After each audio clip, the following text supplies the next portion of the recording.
Ayo.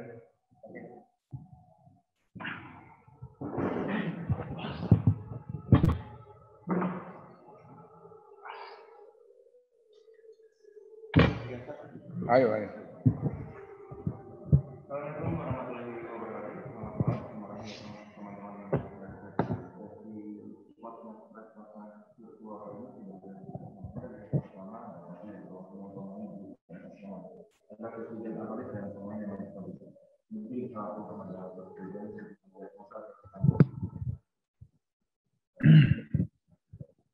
Pak, selamat malam ya. Yang pertama, of course, kita sedih karena kita hilang poin hari ini.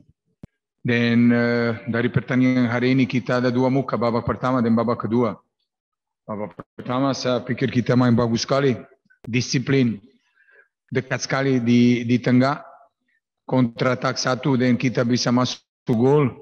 Satu lagi peluang untuk kita, Persib tidak ada terlalu banyak babak pertama. Habis babak pertama, momen yang mungkin bikin semua pemain bingung atau hilang konsentrasi penalti dari wasit yang cuma dia bisa lihat. Dan contoh yang itu udah biasa di sepak bola Indonesia, tapi kita habis yang itu kita salah dari 10 menit kalau saya nggak salah kita salah 2 gol. Persib berubah formasi, Persib masuk 3 pemain yang baru, fresh, tapi momen yang dimana kita turun atau hilang konsentrasi menit yang kapan cuma masih bisa lihat penalti.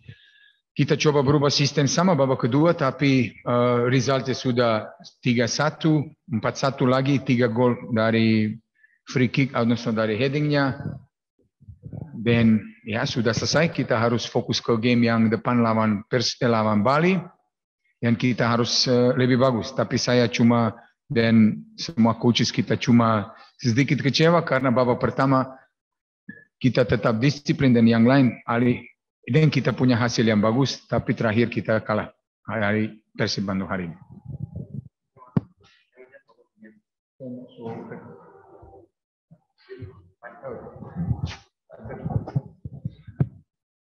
Ništa, mislim da smo igrali prvo poluvreme dobro. Da drugo poluvreme smo ušli onako malo konfuzno i da nas je presekao taj penal, sigurno da je sumnjiv. Posle toga smo imali jedno 3-4 polu kontre gde jedan pas, bukvalno smo mogli da izađemo na golmana, nismo uspeli, to je individualne neke greške i ofanzivno i defanzivno i došlo je do toga da smo izgubili. Koja tadi bilang sama seperti saya, sampai 55 menit kita main bagus sekali, cukup disiplin. Habis yang penalti yang itu kita berubah. Ada berapa pemain mungkin katanya ada individual mistake dan itu bikin masalah untuk tim. Dan Persib bisa punish kita, masuk 3 gol cepat dan bisa selesai pertandingan. Bagaimana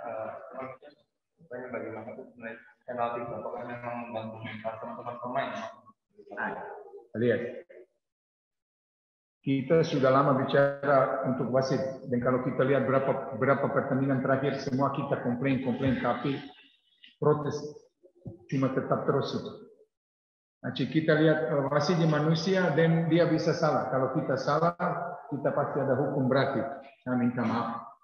Momen yang tadi dia dengar dari luar penalti dan dia kasih karena dia lambat hampir 6 detik dia tunggu keputusan dan dia kasih penalti dan itu momen yang dimana kita berubah dan Persib dapat mungkin semangat lebih besar dan dia bisa berubah. Lagi saya nggak datang di sini untuk berubah wasit, ada orang yang lain siapa harus urusnya. Pertanyaan selanjutnya, bagaimana menilai absennya Aaron? Saya sering bilang kita satu tim dan semua pemain ada yang penting di PSS. Kita punya kualitas dari beberapa pemain untuk rotasi dan semoga kita bisa keluar dari result yang ini dan perbaiki lawan Bali. Bagaimana teman-teman media? Masih ada pertanyaan lainnya?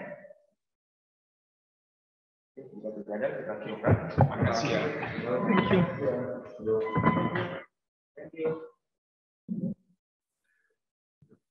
ya.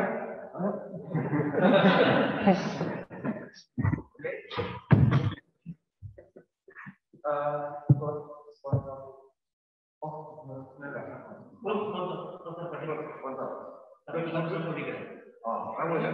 Oh, oke. Vodka atau sponsor? Lanjut kita mulai ya. Terus, saya. Yap. Assalamualaikum warahmatullahi wabarakatuh. Terima kasih media yang bergabung di sesi virtual conference kali ini. Di sesi sebelumnya sebenarnya dan ada Robert Albert dan pemain Nabujanto bersama mungkin bisa langsung pada Albert itu memberikan komentar terkait dengan Let me first, yeah, you can translate. My name is Robert.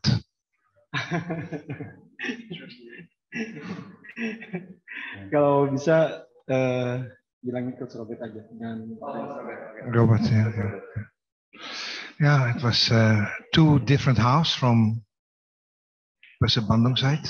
We were, I think, very slow in the first half. There was very little initiative in the game.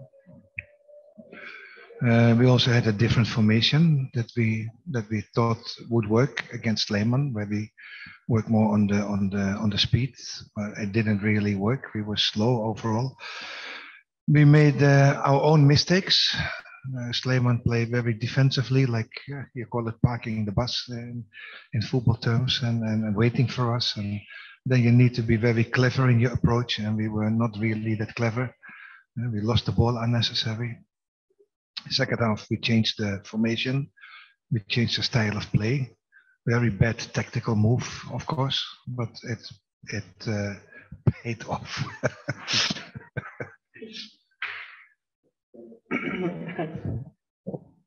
Ya, mengenai jalannya pertandingan tentunya sedikit berbeda dari babak pertama, kemudian ke babak kedua.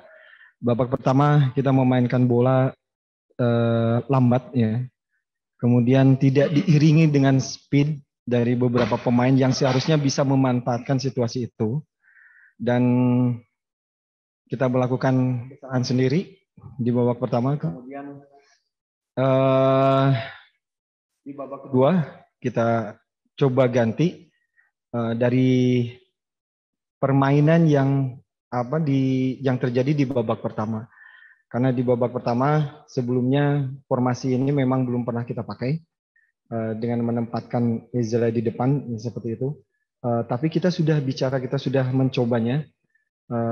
Tapi sepertinya tidak berhasil. Karena itu di babak kedua kita masukkan Jeffrey dan Wander Luiz. Kemudian kita coba lebih banyak memainkan bola ke depan dengan cepat. Dan itu berhasil. Karena kita tahu bahwa Sleman sejak dari babak pertama selalu memakai taktik defend terlebih dulu. Seperti parkir bus seperti itu. Kemudian menunggu kesalahan yang kita buat, baru mereka counter. Itu makanya pendekatan-pendekatan seperti itu yang harus kita antisipasi. Kemudian di babak kedua akhirnya kita bisa lepas. Meskipun terjadi lagi kesalahan yang misalnya seharusnya tidak bisa dilakukannya.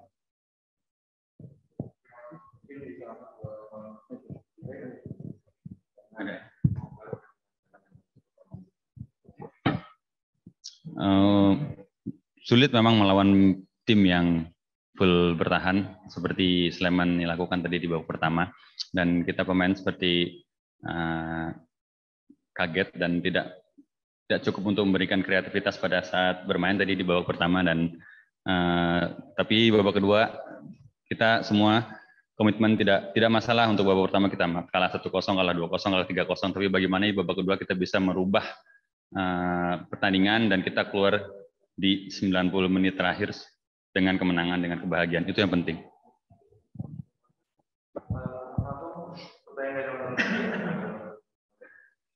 Gol penalti jadi titik balik kemenangan di mana terus kemudian Luis yang mengeksekusi penalti setelah sejak lama sejak laga pertama kami cetak gol. Tapi bagus dalam That's because Luis and I, we have a deal. Whenever on the training, I look at Luis when we train penalties, he miss. But when I don't look, he scores. So I made a promise at the moment he get penalty, I will not look. It was a promise of me towards Luis.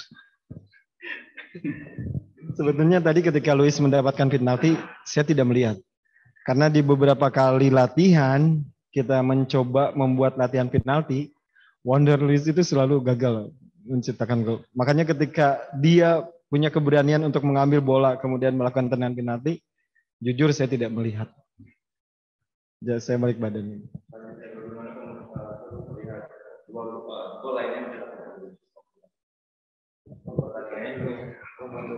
Well, I think it was a very good free kick. To start with, the delivery was good, but also Luis' timing was good. Luis is good in it, but of course, a striker that doesn't score, he lose confidence. That is normal with any striker everywhere in the world. But once you start scoring and you start feeling confident again, and the rhythm goes back again, then you know what Luis can do. He can be very dangerous. Must not forget, he was the top scorer last year when the league started. Ya, kita tahu semuanya bahwa Wonder Luis cukup kesulitan dalam mencetak gol. Dan saya pikir ini normal untuk pemain striker di dunia. Ketika misalnya mereka susah untuk mencetak gol, kemudian akhirnya dia bisa mencetak gol, selanjutnya akan kembali lagi, dia bisa mencetak gol dengan mudah gitu. Dan saya berharap mudah-mudahan segala sesuatu bisa menjadi lancar ke depannya. Dengan dia bisa mencetak gol, kemudian dia bisa continue, karena saya tahu sejak di tahun 2000 musim yang lalu 2020 ya, 2020 ya 2020 dia adalah top skor di liga kita ketika pandemi ini akhirnya kena.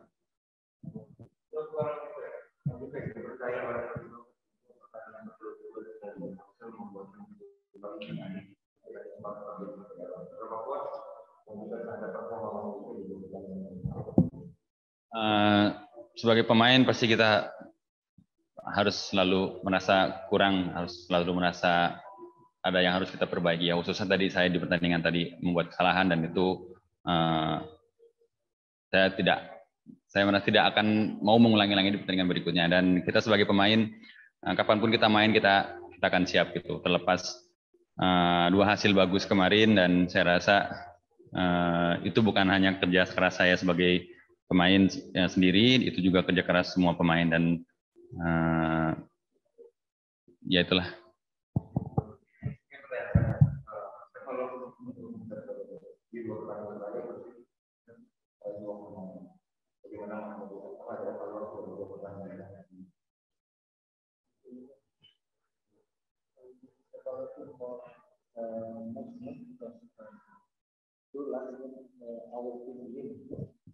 Oh, we win.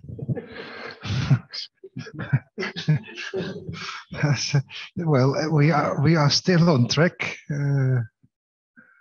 I think we play 8 matches now, right? And we win in 4 and we draw 4.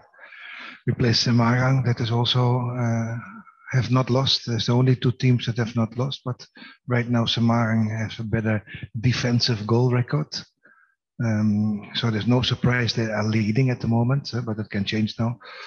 It will be interesting to see now. It's going to be a big match, and it is the match that we want. It's the match that we have been looking forward to when we started. First with the win over the league leaders, Bayangkara.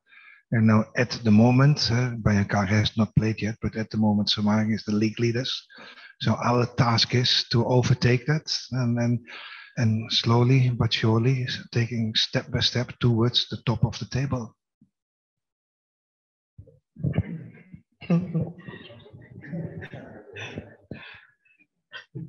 Jadi kita nggak perhatiin.